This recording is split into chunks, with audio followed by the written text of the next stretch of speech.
आज हमारे साथ हमारे स्टूडियो में है हारिस सुमेर, जिन्होंने हाल ही में यूपीएससी की परीक्षा उत्तीर्ण की है। तो नमस्कार हारिस जी। नमस्कार। तो पहले तो आपका स्वागत है हमारे केपी स्टूडियो में। मैं आपका शुक्र अदा करता हूं कि आपने मुझे यहाँ बुलाया। हमारे और हमारे केपी परिवार की ओर से आपको ढेर सारी बधाइयाँ कि आपने यूपीएससी परीक्षा पास की है। Thank you so much. जी, हमारा पहला सवाल आपसे ये है कि आपको कब लगा कि आपको यूपीएससी के लिए तैयारी करनी चाहिए? जी, मुझे प्रेरणा जो है वो बचपन में ही मिल गई थी। मैं 6th या 7th क्लास में था जी।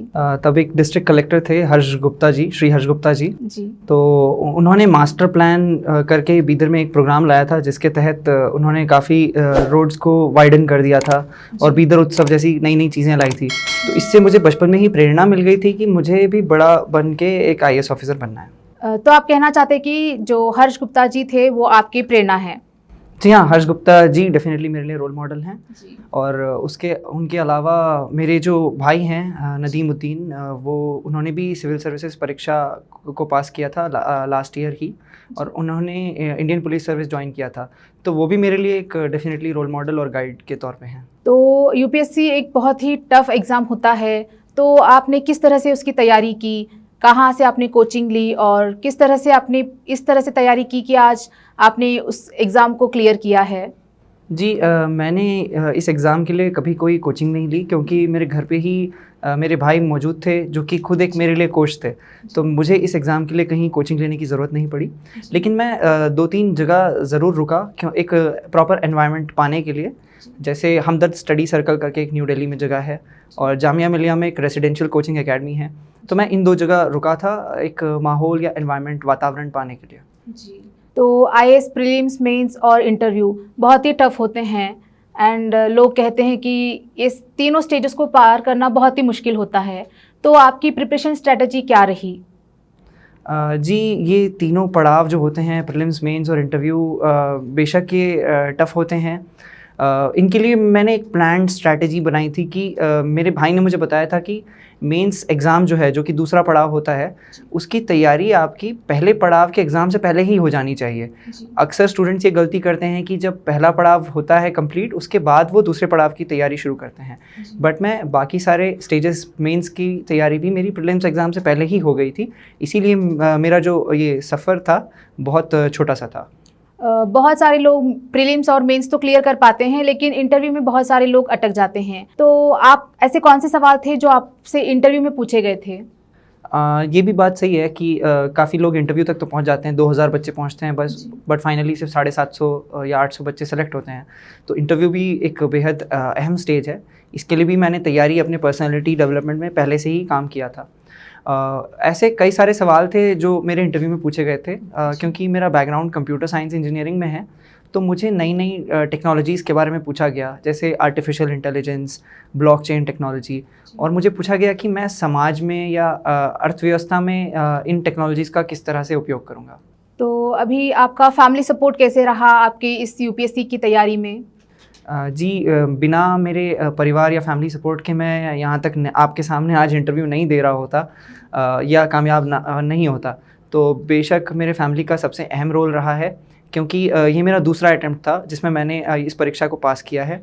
पिछले अटेम्प्ट में मेरा प्रीलिम्स नहीं हो पाया था, क्योंकि बस मैंने 5 महीने की पढ़ाई की थी इंजीनियरिंग के बाद। तो मेरे परिवार का अहम योगदान रहा है। तो जैसे कि आपने बताया कि दूसरे अटेम्प्ट में आपने क्लियर किया है, तो फर्स्ट अटेम्प्ट के दौरान जब आपने क्लियर नहीं किया था, तो उस वक्त आपको कैसे लगा था और उसको दूर करने के लिए आपने क्या किया? जी, थोड़ा बुरा तो डेफिनेटली लगा था कि मैंने 5 महीने पढ़ाई की लेकिन प्रीलिम्स नहीं हो पाया था। बट मेरे फैमिली और मेरे भाई सब मेरे साथ थे, तो उन्होंने मुझे और गाइड किया।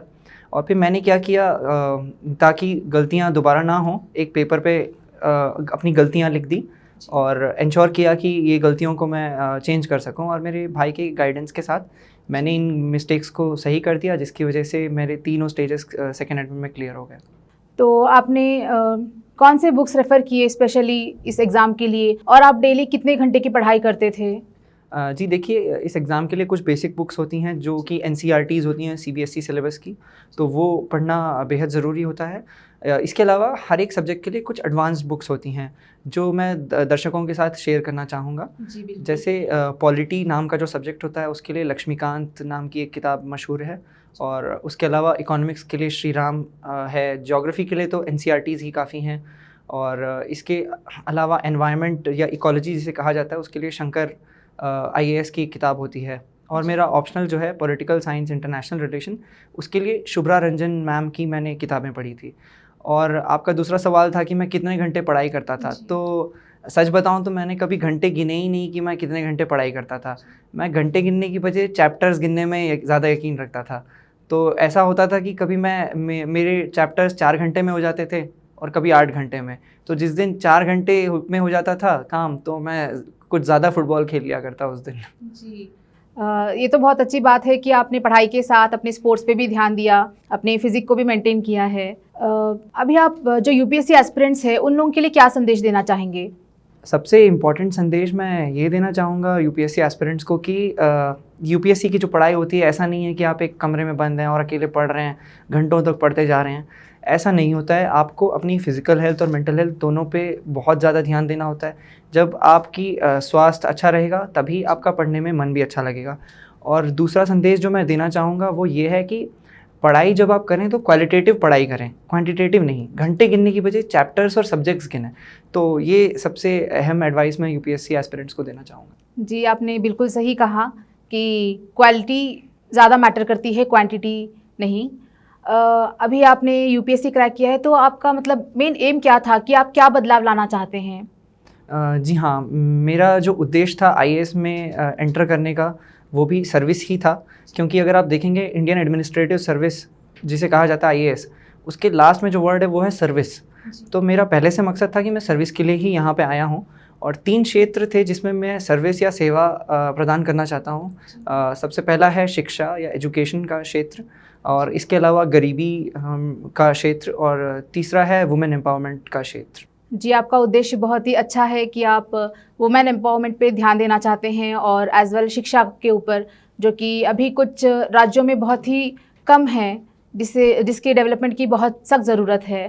तो जी, आप बिदर के हैं, आपने बिदर का नाम रोशन किया है, तो आप यहाँ के बच्चों को, मतलब युवा के लिए आप एक रोल मॉडल बन गए हैं, तो आप इन लोगों के लिए क्या संदेश देना चाहते हैं? जी, मैं बीदर या कल्याण कर्नाटका के जो युवा लोग हैं उनके लिए ये मैसेज देना चाहता हूँ कि देखिए, हाल ही में हैदराबाद कर्नाटक का नाम बदलकर कल्याण कर्नाटक हुआ है। कल्याण का मतलब होता है डेवलपमेंट। तो ये जो डेवलपमेंट आएगा, जो कल्याण आएगा, ये इसकी जिम्मेदारी आप सब यंगस्टर्स पे है। तो मैं चाहता हूँ कि आप डेवलपमेंट कैसे आएगा, आप एजुकेशन के थ्रू डेवलपमेंट ला सकते हैं। तो आप जिस भी फील्ड में जाएँ, चाहे वो सिविल सर्विस हो, डॉक्टर हो, इंजीनियर हो, या चाहे जर्नलिज्म हो, जिस भी फील्ड में आप जाएं, आप अच्छी तालीम, अच्छा एजुकेशन हासिल करें और अच्छा सा काम करें, और सिर्फ अपनी फैमिली को कंट्रीब्यूट करने के बारे में ना सोचें। अपनी फैमिली के अलावा समाज को कंट्रीब्यूट करें। समाज को कंट्रीब्यूट करोगे तो हमारा प्रदेश आगे बढ़ेगा, प्रदेश आगे बढ़ेगा तो हमारा राष्ट्र आगे बढ़ेगा।